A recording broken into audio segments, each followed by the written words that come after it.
From 1878 to 1968, there were 71 lake captains that called Bayview, Wisconsin, on the shore of Lake Michigan, their home. While they lived here, they captained 195 different ships, from tugboats to schooners to steamships, in voyages that took them to every one of the Great Lakes. Join us now for another episode of Bayview, Town of Lake Captains, where we explore not only these captains, but also their ships, their homes, their families, and their lifetime of sailing adventures on the Great Lakes.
Hello everybody, welcome to another episode of Bayview, Town of Lake Captains, brought to you by the historic Bayview Lake Captains Society.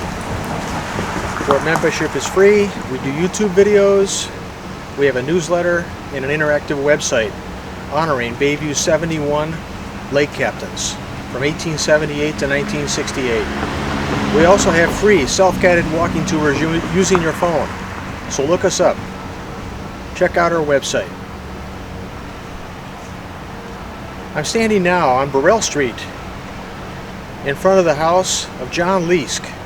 John Leisk came here from Scotland. He was part of the great Leisk brother family. 3 of them lived here in Bayview. It's a phenomenal story, all 3 of them. They're all great.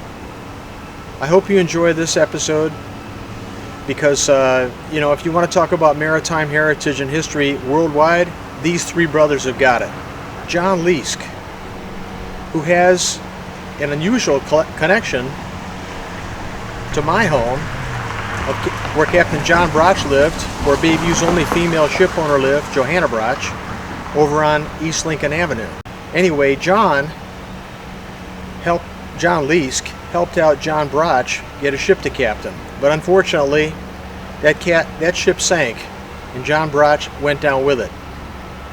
At least that is what I found. But John Leisk, great lake captain, just like his brothers, a credit to this area, a credit to our history. See you again next time. And remember, hats off to our Bayview Lake captains.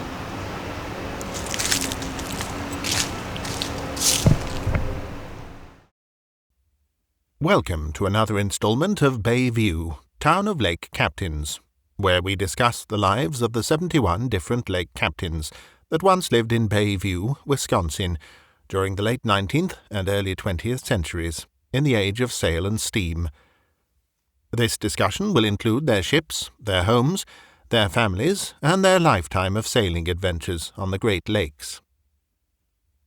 Here is the map of lake captains' homes in Bayview, to show you where this episode takes place. Its location focuses primarily on the large green arrow. Today we will be discussing the life of Captain John Leisk, who lived on Burrell Street, and whose sailing experiences were in keeping with the proud maritime tradition of the Leisk family of Scotland. He was born on the Shetland Islands in the North Sea, 75 miles northeast of Scotland, in 1844. His father, also a sailor, drowned in the Atlantic Ocean near the island of Barra, off the northwest coast of Scotland, when John was a boy. John had 3 brothers, Henry, James and Thomas, all of whom became lake captains after immigrating to Milwaukee. While Henry remained a lake captain in Milwaukee for his entire life, his brothers John, Thomas and James became lake captains in Bayview. No information was discovered about John's early days in Scotland. However, judging by his other brothers, it is highly likely that he, like them, grew up as a crewman on ocean-going sailing ships, before coming to the US in 1865 during the Civil War. John appears first in Milwaukee in 1877, aged 33. Working as a sailor and living in the 3rd Ward with brothers James, a sailor, and Henry, a lake captain. John remained in the 3rd Ward for 10 years, through 1887, eventually becoming a lake captain, later living with James on and off. During this time, 2 ships are recorded as being connected to John Leisk, both of them as captain. These are the scow Celt, of which he was captain in 1880, and the schooner R.P. Mason, that he captained in 1881. Interestingly, he and brother Henry were co-owners of both these ships, and they sold the Celt on the same day they bought the R.P. Mason, 8th of March, 1881. It's important here to pause for a moment to discuss a key component of the heyday of sailing ships on the Great Lakes. In that day, captains often owned their own schooners, though sometimes the larger ones, 3 or 4 masts, were owned by others, and the captains hired. As steam power and steel hulls, and larger ones at that, began to take hold, though, it was no longer financially possible for captains to own their own ships, unless they owned the shipping company, which was becoming more and more of a rarity as time progressed into the 20th century. In 1888, Captain John Leisk moved to Bayview, residing at 2455 South Burrell Street. This house is right next door to his brother and Bayview lake captain James Leisk, who had moved into 2451 South Burrell Street 2 years earlier in 1886. This wasn't at all unusual, as other sets of Bayview lake captains that were brothers also lived close to one another. It is a testament to the degree of family closeness, and also the need to help each other during this time in history. There will be a future segment on this channel about this subject, titled Cousins, Brothers, Fathers and Sons that were all Bayview lake captains. In those early days, they all shared their living spaces, and this continued for the most part as they grew older and had families. John Leisk's total duration living at 2455 South Burrell Street was 14 years, from 1888 to 1902. He was a lake captain throughout these years, but with limited confirmation of his ships, as follows. 1888 to 91, ship or ships unknown. 1892 to 96, the three-masted schooner barge Amboy. 1897, the three-masted schooner Narragansett. 1898 to 99, a return to the Amboy. And 1900 to 1902, ship or ships unknown. Of these ships he captained, John's connection with the three-masted schooner Narragansett is of particular interest in Bayview maritime history. John's brother James had previously captained it from 1881 to 83, and then John purchased it outright in 1896. However, because he was already engaged captaining a different ship that same year, the schooner barge Amboy, John hired someone else to captain the Narragansett for that first season. The name of the captain he hired is unknown, but it was most likely fellow Bayview lake captain and neighbour John Broch, who lived just 5 blocks away on East Lincoln Avenue, the street that contained the most lake captains' homes in Bayview history. John Leisk's contracting date of 1896 matches up perfectly with the date when Broch became a captain again after losing his own schooner Arctic in a storm and was looking for another ship to command. But this was just the first time John Leisk outsourced the captaining of his three-masted schooner Narragansett. He did it again for the 1900 season, and this, too, was very likely his neighbour Captain Broch. Here again the dates line up. John Broch died in September 1900, the same month the Narragansett grounded on the rocks of Canada's remote Coburn Island in northeastern Lake Huron, before sliding off submerged into the lake. We'll be discussing this probability in detail when we get to the episode on this channel about Captain Broch. It was also when John Leisk was living at 2455 South Burrell Street that he had 2 of his greatest sailing adventures, both while captaining the three-masted schooner barge Amboy. The first was on the 25th of August, 1892, when the Amboy, captained by John Leisk, nearly sank in a storm in Lake Erie, saved only by 2 tugboats from Cleveland, which sailed out to tow the Amboy back to that port. En route from Escanaba, Michigan, the Amboy was so nearly lost that when the tugs arrived, water was already over the Amboy's decks amidships, and the ship's pumps weren't keeping up. John Leisk and his crew fought the battle all night to keep the Amboy afloat, until the tugs arrived in the morning. The second of his adventures, while at 2455 South Burrell Street, came on the 15th of October, 1893, when the Amboy was blown ashore at Buffalo in a huge storm that was reported as, quote, the worst in the last 10 years, unquote. It wrecked scores of vessels, including the Amboy. Winds were recorded at 60 miles an hour. Captain John Leisk of the Amboy was being towed by the steamship Helena, captained by his brother, Captain James Leisk, when the storm hit. Reporting conflicts, but Brother James either dropped his brother John off at the entrance to the breakwater in Buffalo. The Helena was a huge ship for its time and couldn't enter through the breakwater in this storm on its own without tugboats assisting, which were busy helping other ships, or the tow line between the Helena and Amboy snapped. Either way, in the 60-mile-an-hour wind, John couldn't make headway to turn the corner to get inside to safety. It was that close. Instead, the wind grabbed and blew the Amboy down the outside of the breakwater until it struck the rocks. John Leisk and his crew were taken off the Amboy by Buffalo's U.S. Life-Saving Station's crew, probably using the famous Breeches Buoy rescue system, though this is not reported, as it lay on the rocks, getting smashed by the surf. The Amboy was carrying 110,000 bushels of oats that were completely ruined, the financial loss estimated at $40,000, $1.1 million in 2017.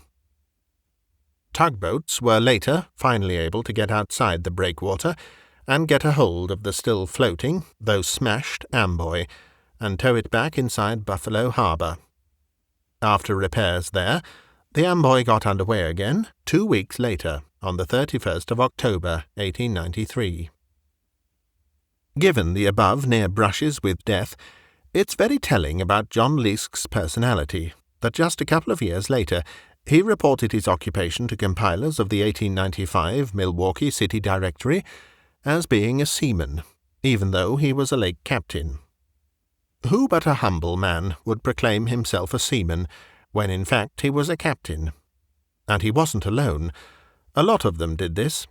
Lake captains often used the terms pilot, sailor, and seaman interchangeably to describe themselves, when in fact they were lake captains. In 1903, John moved to 305 East Smith Street in Bayview, continuing as lake captain. He remained here through 1908. The name of the ship or ships that he captained during this time, 1903 to 08, are unknown.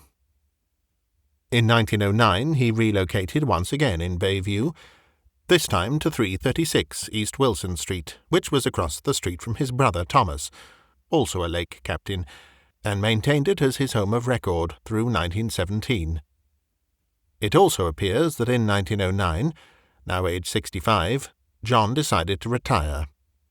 The 1909 Milwaukee City Directory shows him working as a, quote, watchman, unquote, and the 1910 U.S. Census confirms he has retired, living at 336 East Wilson Street.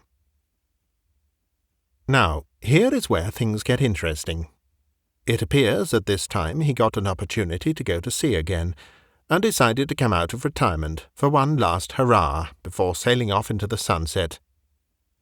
In 1911, the following news article appeared in the Times-Democrat, a New Orleans, Louisiana newspaper, on the 7th of July, titled Sugar from Cuba. The British steamship Glenwood, 1,253 tons net, Captain John Leisk, from Cardenas, Cuba, consigned to Richard Mayer Company, with 18,000 bags sugar for account of the American Sugar Refinery Company, arriving at 10 p.m. Wednesday at the new refinery to discharge. Will load out for Cuban ports. Captain Leisk reports sailing from Cardenas, Saturday, July 1st. Experienced moderate but squally and rainy weather all passage.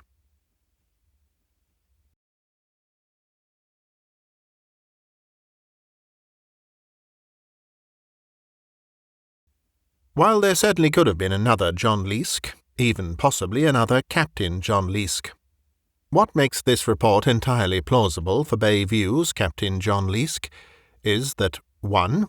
He had retired from the lake captain profession just 2 years earlier, and was therefore free to take on such an opportunity in apparent good health in his mid-60s. 2. Since retirement he had worked since 1909 as a watchman, and was probably itching to get back to sea. 3. His older brother Thomas had also taken a similar captain's job 15 years earlier in the mid-1890s in the Caribbean, showing there was a connection there. Thomas's full biography will be presented in a future episode. And 4. The 1911 and 1913 Milwaukee City Directories show John as a lake captain again, though the ship is unknown, but still living at 336 East Wilson Street. His son William was also living there, working at the rolling mill. Could John and wife Margaret have left for the sun and warmth of Cuba for a few years, while William remained behind in their home of record, still at 336 East Wilson? His son William telling the City Directory compilers that his father still had 336 East Wilson as his home of record, still in the career of lake captain? It's unknown, but it's possible, if not probable. No Milwaukee connection appears with the Cuban and New Orleans companies mentioned in the article. However, even in the early 1900s, word got around among sailors, especially seasoned lake captains like John Leisk. he would have certainly known about this opportunity. What would you do? Stay in the cold and snow of Wisconsin, or take wife Margaret down to the balmy Caribbean for a while? Swaying palm trees, turquoise water, white sandy beaches. At age 66 to 70. Getting captain's pay again. Why not? It fits. 5 years later, in 1916, John Leisk is again recorded as having returned to Milwaukee, a, quote, labourer, unquote, at 336 East Wilson Street, their family's home. Finally, from 1918 to 25, and no longer a lake captain, he moved for the fourth time in Bayview to his next home, at 337 East Wilson Street. It was formerly that of his older brother Thomas, who died 8 years earlier in 1910, and is directly across the street from his recent home at 336 East Wilson Street. International Shipmasters Association directories list him as a lake captain throughout this time, but that was probably ceremonial, as a former long-time captain. The 1919 MCD shows him working as a janitor for a private company.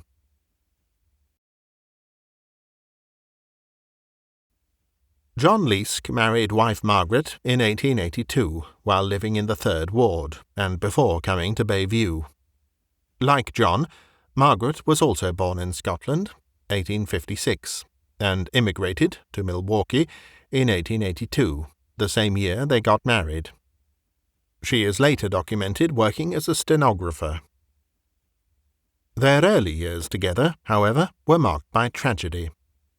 While they had 2 children that survived, William, born in 1886, and Margaret, born in 1883, they had 3 other children that did not survive infancy or early childhood. Sadly, the infant mortality rate at the time was horrific, and many other Bayview lake captains also suffered its impact. There will be a future episode about this, titled Infant and Children Early Age Mortalities of Bayview Lake Captains. The children that John Leisk and wife Margaret lost are as follows. Baby Leisk, age 0, born 1884. Helen C., age 2, 1888 to 1890, and Robert J., aged 1, 1889 to 90. Both Helen and Robert were lost the same year John and Margaret came to live in Bayview. Captain John Leisk died on the 22nd of March, 1926, age 81. Just like his brothers, James, Henry, and Thomas, he also had been active in several local professional and charitable maritime organizations, to include the Milwaukee chapter of the International Shipmasters Association, the Excelsior Marine Benevolent Order, and the Whale Club. One of the happiest points for John's activities in these organizations was when he and Margaret, along with one other lake captain and his wife, led the triumphal opening Grand March of 400 people to kick off the ceremonial opening of the 14th Annual Reception and Ball of the Milwaukee ISMA in January 1912. It was held at the famous Ivanhoe Temple on Wisconsin Avenue in Milwaukee. He was the first, and ultimately only one of 2 Bayview lake captains to ever lead the much-looked-forward-to and enjoyed opening Grand March of his fellow lake captains and their wives in the ISMA. John is buried with wife Margaret, who died in 1932, aged 80, 6 years after John, at Forest Home Cemetery, along with the 3 infant children that they lost. Thanks for watching. This photograph isn't about Bayview or its lake captains, but it's from the same era of Great Lakes maritime history. We thought we'd close with it for enjoyment, as it captures the spirit of the era. In addition, this channel and its matching website also plan to support various maritime history projects related to Bayview's lake captains. One of these is a plaque and marker with the captains' names and addresses on it, as part of the creation of the Bayview Lake Captains Historic District, which will be the first of its kind in America. If you would like to donate to support these projects, to include this and other markers honouring Bay View's lake captains, with 100% of all donations and contributions in all forms going to support them, please consider donating to us through the listings shown next. If, for some reason, we are unable to secure these markers, then all funds donated to this site will be given as a cash donation to the museum ship SS City of Milwaukee in Manistee, Michigan. That is the only surviving intact ship once captained by at least 2 and likely 3 different Bay View lake captains. I'm Simon Stanhope, narrator for these episodes. Join us again soon for the next chapter of Bay View, Town of Lake Captains.